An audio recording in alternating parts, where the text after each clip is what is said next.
6장 12절부터 19절까지 말씀을 저와 여러분이 한 절씩 교독하겠습니다. 하나님의 말씀을 경청해 주시기 바랍니다. 이때 예수께서 기도를 하러 산에 가사 밤이 새도록 하나님께 기도하시고 하나님의 그 제자를 부르사 그 중에서 12를 택하여 서서 지파했으니 곧 베드로라고 이름을 주신 시몬과 그의 동생 안드레와 야고보와 요한과 빌립과 바돌로메와 마테와 도마와 알베와 안드레 야고보와 스무르시는 시몬과 야고보의 아들 유다와 예수를 파는 자 될 가롯 유다라. 예수께서 그들과 함께 내려오사 평지에 서시니 그 제자의 많은 무리와 예수의 말씀도 듣고 병고침을 받으려고 그들의 사방과 유대인과 부도와 시선의 아들들도 온 많은 백성도 있더라. 또는 귀신에게 권한 받는 자들도 고침을 받은지라. 온 무리가 예수를 만지고 있으니 이는 능력이 예수로부터 나와서 모든 사람을 낫게 합니다. 아멘. 아멘. 먼저 광고의 말씀을 몇 가지 전합니다. 잘 알다시피 내일 노웅래 집사님 우리 시술을 하죠. 시술을 합니다. 서울 아산병원에서 시술을 합니다. 내 혈관이 혹처럼 부풀러 올라서 이게 언제 터질지 모르는 폭탄을 안고 이제 살고 있는 상황에서 건강검진을 하다가 발견돼가지고 여러 병원을 다녀보니까 어떤 데서는 이제 조심하면 된다. 그래서 계속 지켜보자라고 하고 어떤 데서는 수술하자 해서 이제 당신은 안고 사느니 수술합시다 해서 시술을 합니다. 그래서 이 허벅지에 있는 대동맥을 통해서 이제 뇌 혈관까지 가서 거기에다가 부풀러 오른 부분에 혈관이 더 이상 보이거나 충격을 주지 않도록 뭘 충전재를 채우고 혈관이 뭐 더 이상 확장되거나 하지 않도록 뭐 간을 넣고 뭐 그렇게 시술을 한다고 합니다. 시술이라고 하고 입원은 한 2박 3일 정도 예상된다고. 그래서 토요일날 퇴원할 어제 입원을 했고 내일 수술을 해서 그러면 금요일이나 토요일날 퇴원할 예정으로 지금 토요일날 퇴원할 예정으로 있습니다. 위에서 기도해 주시고 잘 회복될 수 있도록 빨리 건강하게 회복될 수 있도록. 또 연보라 집사님이 또 임신 중에 있는데 처음에 이제 노웅래 집사님이 이게 갑자기 병이 생겼다 하니까 노웅래 집사님은 멋져가 하는데 연보라 집사님 그렇게 울었답니다. 옆에서 걱정돼가지고 그래가지고 마음이 좀 연보라 집사님이 두렵고 또 이 계기를 통해서 기도 제목을 주신 게 뭐냐면 아직 노웅래 집사님 믿음이 크게 있지를 않아서 이 계기에 하나님의 역사를 경험하게 해달라고 기도 제목도 주었습니다. 위해서 치유되고 또 믿음도 자라나가는 놀라운 역사가 있도록 기도해 주시면 감사하겠습니다. 수요일마다 최옥군 목사님 오디를 이렇게 갈아주셔서 감사합니다. 건강한 먹이고 싶어서 직접 가서 따와가지고 이걸 또 냉장고에 얼려서 이걸 갈아서 가져오셨습니다. 정덕순 권사님은 내 수요일마다 또 뭔가를 오늘 뭐 빈대떡? 뭔가를 자꾸 해오셨어요. 얼마나 감사한지 모릅니다. 그래서 수요일 날은 기도도 넘치고 먹을 것도 넘치고 아멘. 은혜도 넘치는 줄 믿습니다. 아멘. 오늘 말씀 우리 누가복음 6장 제자를 선택하고 또 치유하는 사건이 나옵니다. 오늘 예수님의 이 메시지 속에서 우리가 무엇을 은혜를 깨달을 수 있겠느냐. 제자 선택하는 부분에 있어서 우리가 먼저 이전에 예수님이 기도하러 가시죠. 그럼 우리가 기본적으로 예수님께서 제자 선택하기 위해서 기도하러 가지 않았을까 생각하는 거죠. 그러나 이 기도는 그것뿐만 아니었습니다. 그리고 예수님은 밤새 기도하셨죠. 왜 이렇게 밤새도록 기도하셨느냐? 문제가 있었습니다. 오늘 12절 이때에 라는 단어에서 시작합니다. 이때에. 이때는 무슨 때가 있었던 거죠. 그 무슨 때가 있는 걸 연장해서 그래서 기도하러 가신 거예요. 그 이때가 뭐냐라는 것을 먼저 우리가 발견해요. 그 이때는 앞절에 있는 내용과 이어지는 내용입니다. 11절 그들은 노기가 가득하여 예수를 어떻게 할까 하고 서로 의논하니라. 아멘. 요것 때문입니다. 예수님께서 지금까지 공생애 시작하면서 막 기적과 이적을 베푸시고 치유하고 회복시키시니까 바리새인들과 사두개인들 또 이 서기관들 이 또 공의회 회원들이 예수님을 가만히 내버려둬서는 안 되겠다 하고 결정을 한 겁니다. 그리고 이 어떻게 할까 죽이려고 하는 그 가득한 악한 마음이 그들 안에 가득 채워졌다는 사실을 예수님께서 아셨고 오늘 이 11절에 기록된 이 사실을 보면 이미 사람들에게 그러한 사실로 소문이 퍼졌거나 그러한 이 회방의 역사가 중간중간에 있었기 때문에 이 사람들의 이 분위기, 환경, 어려움, 고난 이런 상황 가운데 예수님은 기도하러 가신 겁니다. 할렐루야. 우리에게 닥쳐오고 우리가 이 땅에 살아가면서 우리는 평안하기만 하면 얼마나 좋을까요? 그렇지만 그렇지는 않습니다. 이 땅에 수많은 방해와 어려움이 있습니다. 사탄이 우리를 내버려 두지 않기 때문이죠. 어쩌면 예수 안 믿으면 평안할 수도 있습니다. 사탄이 그래 잘한다 하고 예수 안 믿으니까 잘한다 하고 내버려 둘 수 있기 때문이죠. 도리어 예수 믿으면 어떻습니까? 더 방해가 심하고 환란이 더 찾아오고 사람들의 방해가 더 될 수 있지만 결국 하나님의 믿음으로 살아가는 우리에게는 형통이라는 은혜로 평안을 주신다라는 사실이죠. 사탄의 어떤 어려움과 방해도 이겨내는 권세를 우리가 가졌기 때문이죠. 그럼에도 불구하고 끊임없이 이 사탄의 방해와 사람 믿지 않는 이들의 회방, 끊임없는 괴로움들이 우리 가운데 찾아갈 수 있습니다. 특히 그리스도인으로 이 땅에 살아가며 정직, 진실 이것을 추구하는 우리의 믿음의 삶 속에서 그것을 거부하는 사람들과의 부딪히는 현상은 당연할 수밖에 없습니다. 자기의 이익만 구하고 자기의 이익 때문에 그것과 반대로 부딪히는 사람들을 정말 미워하기 때문입니다. 왜냐하면 나는 진실을 추구하고 진리를 추구하는 사람, 또 옳은 것이 무엇인지를 주장하고 그것을 선택해야 한다고 주장한다면 거짓을 선택하고 자기 이익을 추구하고 자기 이속만 챙기려 하는 그런 사람들과는 반대되기 때문에 반드시 그들과 부딪히고 우리는 가만히 있을 수밖에 없지만 그들은 우리를 향하여 비난하고 우리를 향하여 수많은 안 좋은 소문들을 퍼칠 것, 오해와 곡해들이 난무할 수밖에 없다라는 사실. 예수님이 그랬습니다.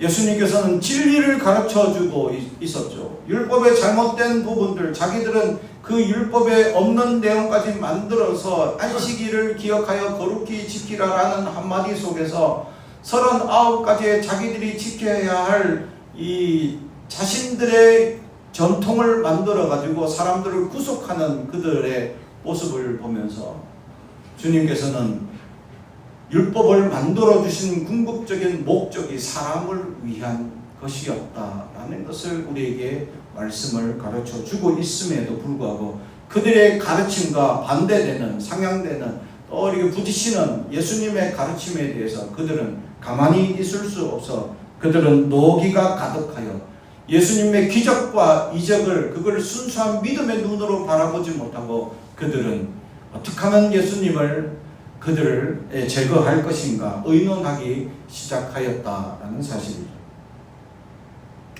주님의 역사를 주님의 역사로 볼 수 있는 사람과 그렇지 못한 사람의 이것을 우리는 분별의 영이라고 얘기를 합니다. 이 땅에 하나님의 역사가 일어나고 하나님의 말씀이 선포되어지고 있는데 이것이 하나님 말씀인지 또는 내가 들어야 할 말씀인지 아니면 이것을 내 삶 가운데 또는 내가 어떤 이들을 위하여 기도해야 될 내용들인지 분별하지 못한다면 우리는 하나님의 말씀이 온전히 들려지지 않는 삶을 살게 됩니다. 하나님의 말씀이 들려지지 않는 삶은 11절 말씀대로 노기가 가득한 화가 나는 거죠. 안 들려지니까 인간적으로만 자기들과 반대되는 것들만 보이기 시작합니다. 하나님과 자기들과 상충되고 있다라는 분별력이 생긴다면 회개하게 돼 있죠. 내가 하나님과 부딪힌다. 내가 생각하고 내가 알고 있는 전통이 분명히 잘못되었다라는 것을 깨달아진다면, 그것이 분별되어진다면 회개하게 돼 있죠. 근데 그것이 깨달지 못하게 된다면 오늘 성경처럼 분노하게 되어져 있다라는 사실. 말씀이 나에게 들려지지 않게 되면 우리는 분노할 수 있습니다. 말씀을 들으면서 이건 내 거 아니야. 또 축복되는 말씀 요거만 내 거야 라고 취사선택하는 어리석음에 빠지게 되는 것입니다. 말씀은 모두 내가 들어야 할 말씀. 근데 성경은 모두를 얘기하고 있어요. 이것도 얘기하고 저것도 얘기하고. 근데 그때마다 때마다 시마다 성경을 볼 때마다 보면 나에게 들으라고 하는 말씀들이 있다는 거죠. 그것을 청종하고 분별해서 듣고 순종하느냐, 아니면 그것을 걸러서 좋은 말씀만, 나에게 이득되는 말씀만 분별하고 살아간다면 우리는 오래 믿는다고 해도 어린아이 신앙을 벗어날 수 없다라는 사실이죠. 여전히 나는 죽만 먹고 있고 밥을 먹지 못하는, 왜냐하면 소화하지 못하니까, 그 말씀이 선포되고 있는데도 불구하고 무슨 말씀인지 소화되지 못하니까 계속해서 죽만 달라고 기도하죠. 어린아이처럼 해주세요 주세요라고 계속 기도하고 분별 없이 끊임없이 나아가는 어린아이 신앙으로 머물 수밖에 없다. 그래서 신앙생활은 오래 했느냐가 중요한 게 아니라 말씀을 얼마나 깨닫고 내 삶이 변화되어 가고 있느냐가 중요하다는 사실입니다. 그것을 성경에서는 성령에 가까운 사람, 성령에 충만한 사람, 또 성령께서 인도함을 받는 사람이라고 얘기를 하는 것이죠. 사랑하는 성도들, 성령이 우리 안에서 말씀하실 때 그것을 들을 수 있는 분별력이 있어요. 그게 없어지면 세상 11절 말씀처럼 노기가 가득 차. 사람들 이야기도 화가 나고, 또 성경 말씀도 화가 나고, 또 기도하자 해도 화가 나고, 교회에서 뭘 하자 해도 화가 나고, 부인 얘기도 화가 나고, 남편 얘기도 화를 내고, 그죠? 그래서 부딪히고 연약할 수밖에 없는 거죠. 왜 화가 가득 찹니까? 이해하지 못했다는 거예요. 남편들은 좀 단순합니다. 직접적으로 그냥 얘기해요. 둘러서 얘기해봐야 이해를 못해요. 그래서 이거는 이거고 저거는 저거다 딱 얘기해줘야 돼요. 근데 여자들은 약간 둘러서 얘기해줘야 돼요. 직접적으로 얘기하면 상처받을 수 있으니까. 그러니까 다 잘 가다듬어서 아름다운 용어를 사용해서 잘 이해시켜줘야 됩니다. 그게 숙제예요. 사실 숙제. 저도 숙제입니다. 남자들은 직장에서 살면서 끊임없이 직설적으로 부하들에게 얘기하던 그런 습관적으로 살다 보면 부딪힐 수밖에 없는 것이죠. 노기가 차는 것은 소통이 되지 않았다라는 증거입니다. 화가 났다는 것은 서로 이해하지 못했다라는 증거이죠. 그들은 예수님의 말씀, 예수님의 역사가 무엇인지 이해하지 못하고 보지 못합니다. 사랑하는 성도 여러분, 여러분들은 눈을 떠서 볼 수 있어야 해요. 지금도 하나님은 이 땅에 역사하고 계십니다. 지금도 하나님은 이 땅에서 우리에게 들어야 할 말씀을 듣게 하시고 선포하시고 세계를 움직이시고 있다라는 사실입니다. 지금 온 세상의 변화와 지금 이 급변하는 세상 가운데 AI가 발달하고 또 엘니뇨 현상이 극심해지고 이런 현상들이 자꾸 생기는 이유가 어디에 있는지 볼 수 있어요. 가끔 그럴 때마다 사람들은 말세다라고 얘기를 하지만 그것뿐만 아니라 지금 우리가 무엇을 해야 되는지 경고의 메시지를 던지고 있는 것을 들을 수 있어야 우리의 길을 더 이상 닫지 말고 열어야 온 땅에 하나님께서 역사하시고 온 세계를 주관하시는 하나님을 믿는다면 세계 속에 역사하고 있는 그 하나님의 전쟁 통해서 기근을 통해서 이 환란을 통해서 하나님 무슨 메시지를 던지든지 들을 수 있는 우리가 될 수 있어요. 작게는 이 사회 가운데 당리당략과 서로 분리하고 싸우고 있는 이 현실 가운데 우리는 하나님의 말씀을 들을 수 있어야 합니다. 하나님께서는 불의한 사람, 우리가 볼 때는 불의한 사람을 세워서 대통령을 세워서 인도하는 것, 나라를 망하게 하실 것인가 라고 생각하지만 그 사람을 세운 이유도 분명히 있을 것이다 라는 사실이죠. 미국의 트럼프는 지금 대통령 끝나면 바로 구속된다. 그런데도 불구하고 왜 세웠습니까? 뜻이 있다는 것. 그 거국적인 뜻을 분별할 수 있는 눈이 우리한테 있어야, 그냥 불의한 사람 그냥 무조건 싫다가 아니라 우리가 저 사람을 통해서 무슨 일을 할 것인지를 볼 수 있는 눈이 우리에게는 필요하다라는 것이죠. 사랑하는 성도 여러분, 그것이 분별이고 하나님의 역사를 보는 눈이 우리에게 필요하기 때문에 그걸 보지 못하면 우리는 왜 정치가 이래, 왜 경제가 이래 하고 매일같이 불평하고 화를 내기 때문입니다. 사랑하는 성도 여러분, 나는 여전히 이 세상에 일어난 현상을 그냥 화만 내고 불평하며 살아갈 것인지, 아니면 그 이면 속에 역사하시는 하나님의 위대한 역사를 바라보고 미리 준비할 것이냐라는 것이죠. 유럽에서 슈퍼컴퓨터로 이 날씨를 측정하는 슈퍼컴퓨터가 있는데, 올해는 이 바다 온도가 0.5도만 올라가도 엘니뇨 현상이 있다고 합니다. 2도가 올라가면 슈퍼 엘니뇨 현상으로 온 세계가 폭풍과 기근이 극심하게 일어난다. 그런데 그 슈퍼컴퓨터가 올해는 4도가 올라간다. 올해는 4도가 올라간다. 바다 물 온도가. 그러면 슈퍼 엘니뇨의 2배 되는 슈퍼 엘니뇨가 온 세계를 덮칠 것이고, 그러면 천지지변이 막 온 세계 앞으로 일어날 것이다 라고 예고를 했습니다. 미국도 그것을 예고했고, 태풍과 이런 것들을 조심하라고 이렇게 자기들 안에서 비상 이런 것들을 준비하고 있다고 합니다. 이런 현상들 속에서 하나님 우리에게 무슨 말씀합니까? 이 현상이 일어나고 나면 경제학자들은 바로 이 6개월 후에 미국에서 일어나는 모든 추수가 폭삭 망할 것이고, 그러면 그 다음 해에 밀가루나 이런 것들이 폭삭 가격이 뛰어, 지금 라면 사놔야 됩니다. 지금 감자튀김 사놔야 돼요.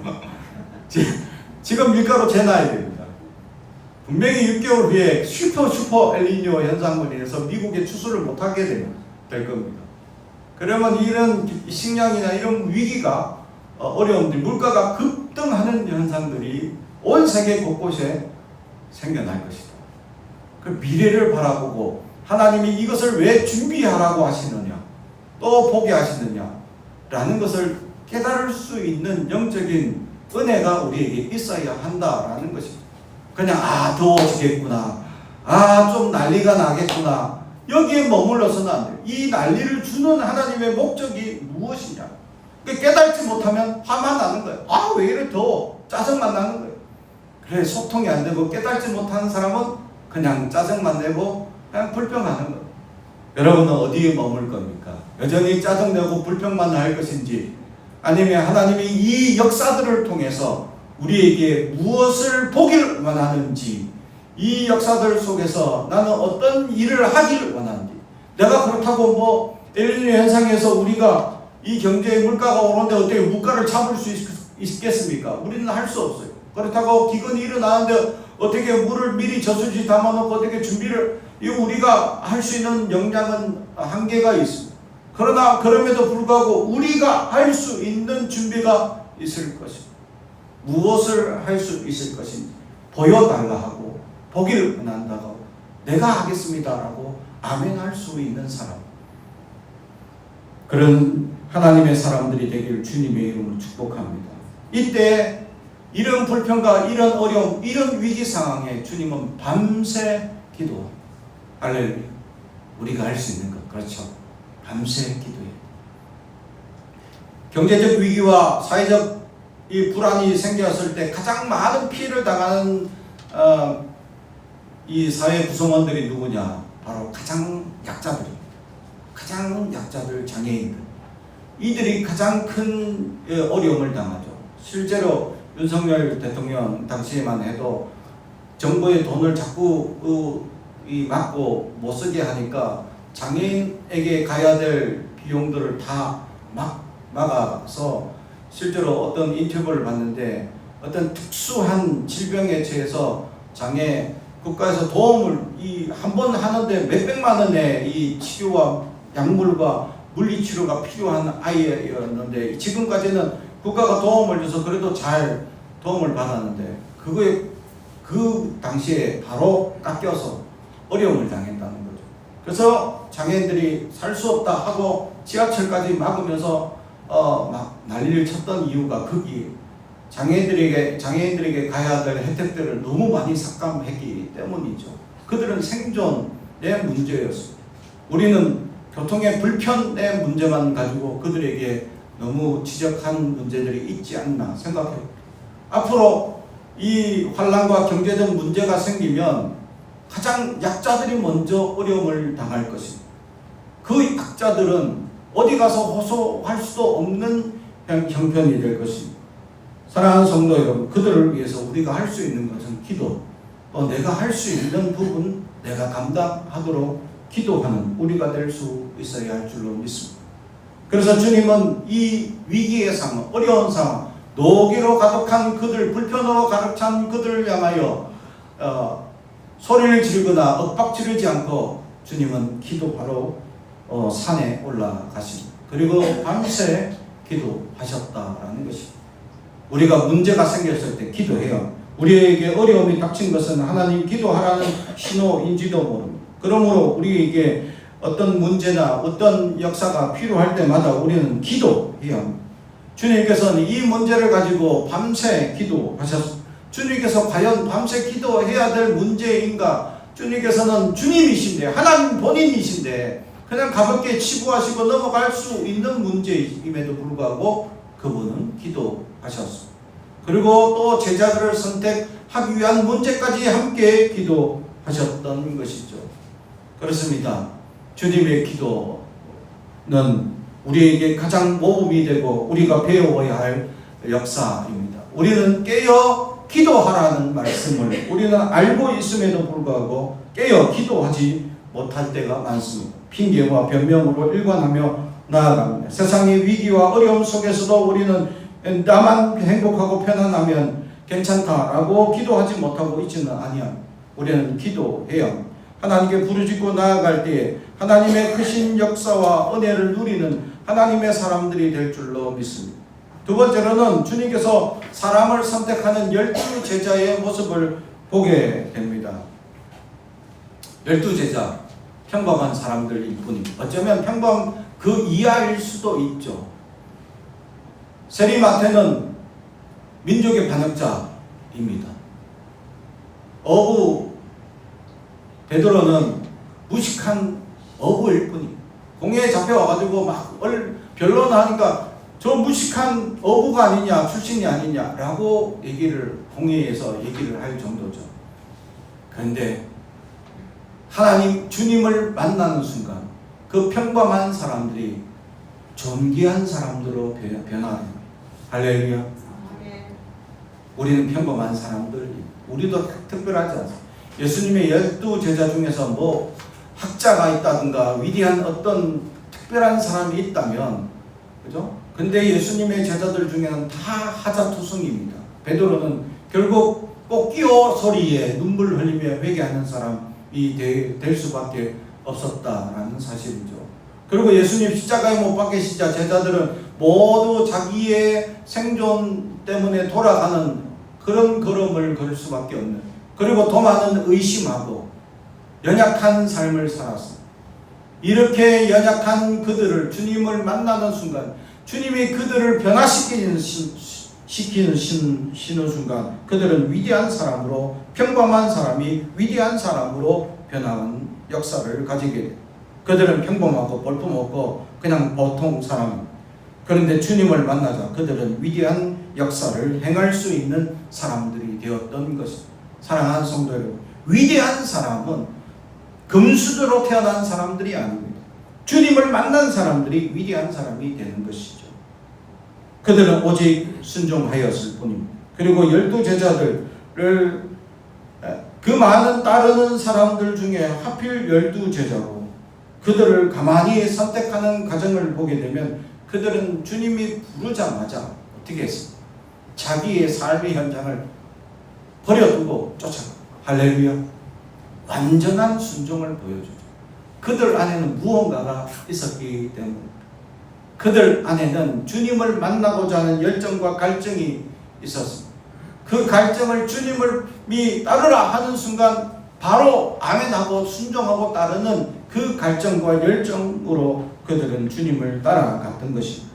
그들은 평범한 삶을 사는 어부와 또 여러 가지 자기의 삶을 살아가는 연약한 존재뿐이었습니다.